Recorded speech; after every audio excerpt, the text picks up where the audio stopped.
atoms by number, atomic number, and atomic mass. So think about this. What makes copper and gold different?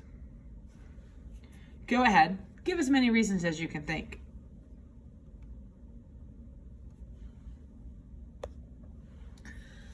Remember how Mendeleev organized his periodic table? He did it by atomic mass. Look at your periodic table.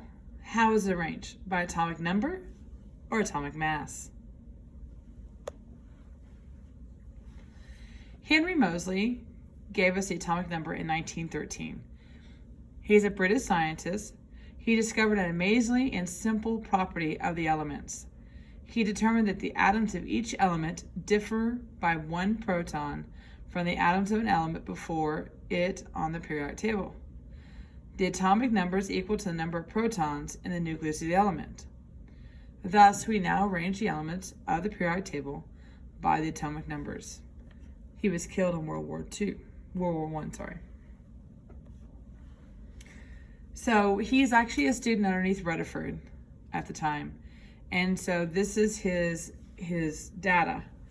And this is what we're talking about, that he found that each one went up by 1 proton, and it made a linear relationship. And so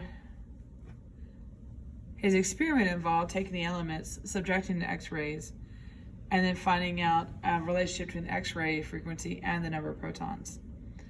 And since he produced a straight line, he could conclusively draw the conclusion that it was the protons that determined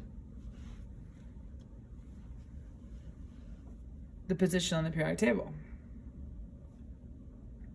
This is known as the periodic law. You have a repetition of characteristics along with the repetitive properties that can be distinguished with a mathematical relationship.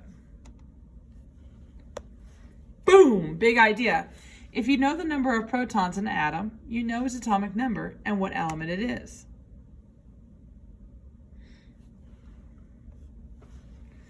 Neutral atoms.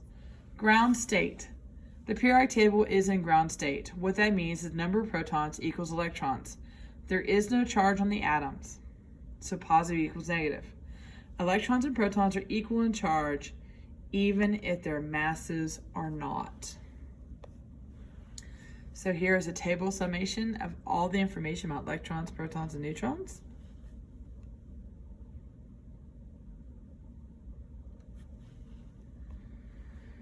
Atomic mass. The atomic mass of the mass is the mass of a single atom. Protons and neutrons account for almost all the mass of an atom.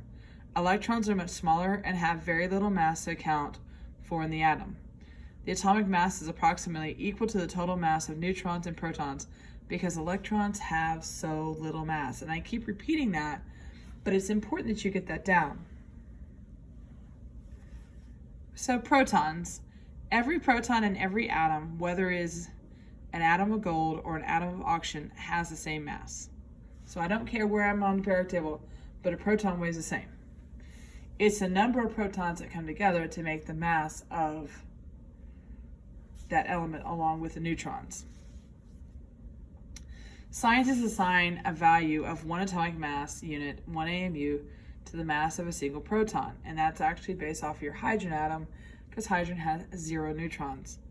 Neutrons have almost exactly the same mass of protons. So organization tip. Each element has a box, atomic number, atomic mass, and atomic symbol. Boxes are arranged in periods, horizontal, and groups vertical. The 8 A groups, the main group elements, are located, and then you have transition and intertransition metals in between all of these. So how do I get the number of neutrons from the periodic table? To get my number of neutrons, I'm going to take the atomic mass minus atomic number. But before I do that, I'm actually going to use my rounding rules and round my atomic mass to a whole number and then subtract the difference, because I can't have a decimal value of neutrons. I can only have 1, 2, or 3, a whole number of neutrons. I can't have part of a neutron. Remember that the atomic number is the number of protons. So I keep saying that over and over again. Average atomic mass. Turns out that not every atom of an element is identical. And you've noticed that with the decimal numbers.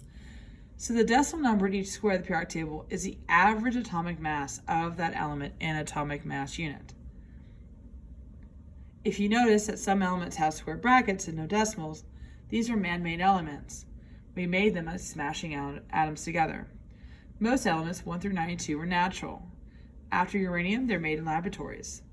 We can calculate the average atomic mass if we're given the information in regards to the relative abundance.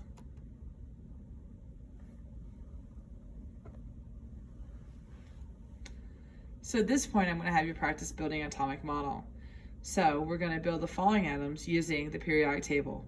Our focus is on the subatomic particles. The position of rings will soon follow. Okay, so let's say that we want to do carbon. Okay.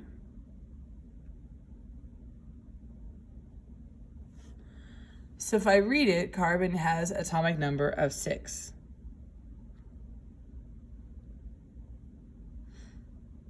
Which means that's also the number of protons. The AMU of carbon is 12.0.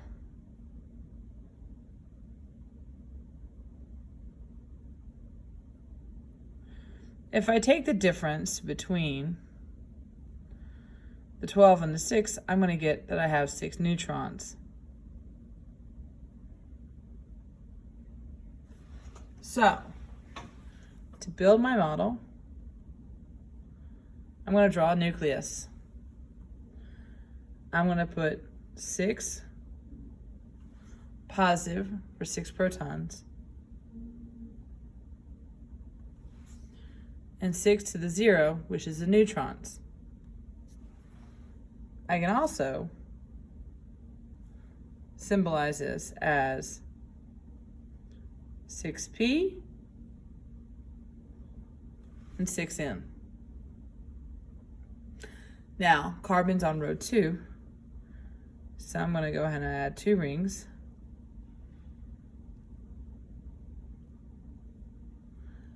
And since I have 6 protons, I need 6 electrons, hydrogen and helium, lithium, beryllium, boron, and carbon. And so that is what we're talking about when we're talking about building the atomic model. The key thing right now is going to be knowing how many protons and neutrons you have and how many electrons you need. Consumer connection. There are about 29,400 quintillion atoms in a copper penny.